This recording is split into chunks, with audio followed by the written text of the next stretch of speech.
Tuhan bersamamu. Dan bersama rohmu.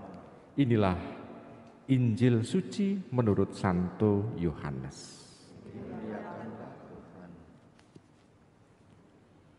Pada hari Minggu Paskah, setelah mendapati makam Yesus kosong, Maria Magdalena berlari-lari mendapatkan Simon Petrus dan murid yang lain yang dikasihi Yesus. Ia berkata kepada mereka, "Tuhan telah diambil orang dari kuburnya, dan kami tidak tahu di mana ia diletakkan." Maka berangkatlah Petrus dan murid yang lain itu ke kubur. Keduanya berlari bersama-sama, tetapi murid yang lain itu berlari lebih cepat daripada Petrus, sehingga ia lebih dahulu sampai di kubur. Ia menjenguk ke dalam dan melihat kain kafan terletak di tanah. Tetapi ia tidak masuk ke dalamnya. Maka tibalah Simon menyusul dia dan masuk ke dalam kubur itu. Dan ia melihat kain kafan terletak di tanah, sedang kain peluh yang tadinya ada di kepala Yesus tidak terletak dekat kain kafan itu, tetapi agak di samping di tempat yang lain dan sudah tergulung. Maka masuklah juga murid yang lain yang lebih dahulu sampai di kubur itu, dan ia melihatnya dan percaya. Demikianlah sabda Tuhan. Terpujilah Kristus. Ibu, Bapak, saudara-saudari yang terkasih dalam Yesus Tuhan, dalam bacaan Injil dikisahkan murid yang lain itu, tetapi ada sebutan murid yang lain yang dikasihi Yesus.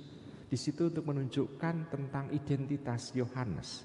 Karena arti nama Yohanes adalah Yahweh atau Tuhan yang mengasihi. Berarti di situ mau ditunjukkan bahwa murid yang lain yang mendahului Simon adalah dia. Dan juga dia sekaligus yang mempercayai warta dari Maria Magdalena mengenai kebangkitan Tuhan. Murid ini sungguh luar biasa. Kenapa? Karena paling tidak dia disebut sebagai 4 murid yang terbesar di antara murid-murid yang lain. Yaitu biasanya disebut, kalau yang pertama adalah sebutannya jelas Petrus, Yakobus, Yohanes, Andreas itu. Jadi selalu disebut 4 itu sebagai urutan-urutan, kalau urutan-urutan 12 rasul disebut. Lalu juga dia berbeda dengan kakaknya atau dengan saudaranya, yaitu Yakobus. Kalau Yakobus adalah rasul yang menjadi martir pertama dari semua para rasul. Jadi martir yang dibunuh pertama kali adalah Yakobus. Sedangkan Yohanes, karena dia mati secara natural, dia menjadi rasul yang paling terakhir mati. Dia juga diberi tanggung jawab oleh Tuhan Yesus untuk memelihara atau menjadi tempat di mana Yohanes bertanggung jawab untuk kehidupan Bunda Maria.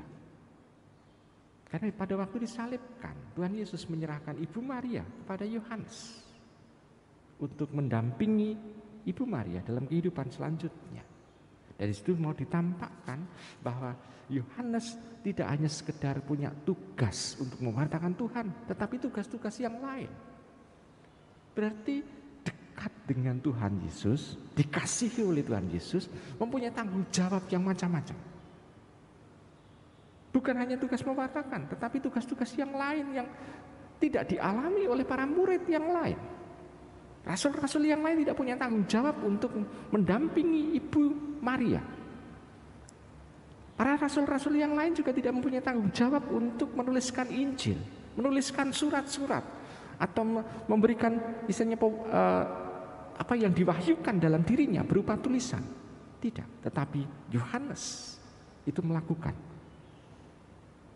Berarti tanda bahwa murid yang kata dikasihi oleh Tuhan itu juga mengandung satu tanggung jawab, konsekuensi yang harus dikandung.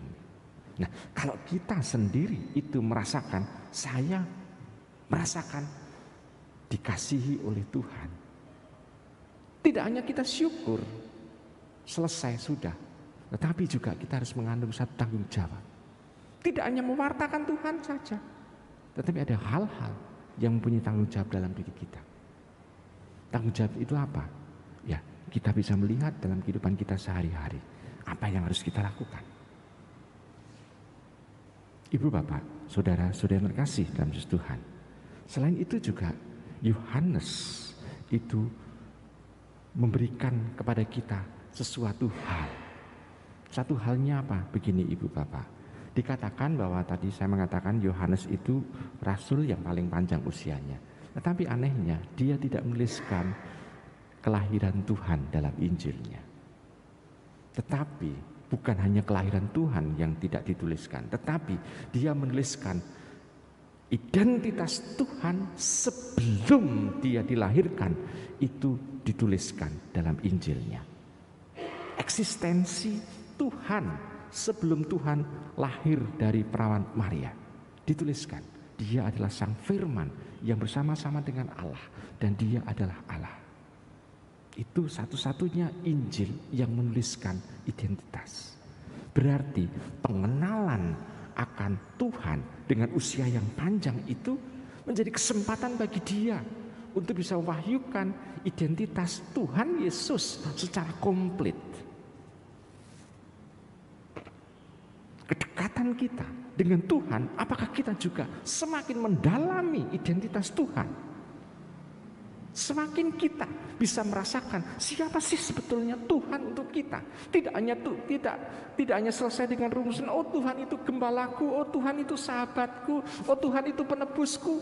Tetapi siapa dia? Kita diharapkan mampu untuk mendalami lebih dalam kedekatan kita, relasi kita dengan Tuhan.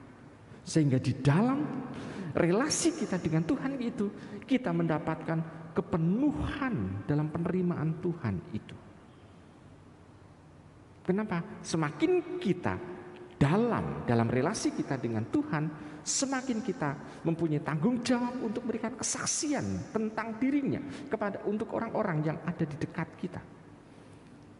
Dan kesaksian itu bukan hanya kesaksian yang membuat orang itu istilahnya dipuaskan dengan cerita dari kita, tidak. Tetapi kesaksiannya adalah kesaksian yang membawa orang itu juga dekat dengan Allah. Kesaksian yang kita miliki ini adalah kesaksian di mana kita punya tanggung jawab untuk supaya orang lain itu juga dekat dengan Allah. Orang bisa merasakan, oh Tuhan ini seperti yang kita rasakan juga. Ini adalah tanggung jawab kita sebagai murid Tuhan. Maka masuk akal pada saat hari raya Natal, bahkan kita masuk dalam oktav Natal hari kedua, Santo Yohanes ini diperlihatkan. Karena biasanya dalam oktav hari raya besar jarang ada perayaan-perayaan yang lain. Tetapi Yohanes diletakkan di sini mau ditampakkan bahwa kita sudah mendapatkan kelahiran Tuhan, firman menjadi manusia, dan kita harus bisa bersikap seperti Yohanes ini dalam kita menanggapi iman kita akan Sang Firman yang menjadi manusia. Selamat merenung.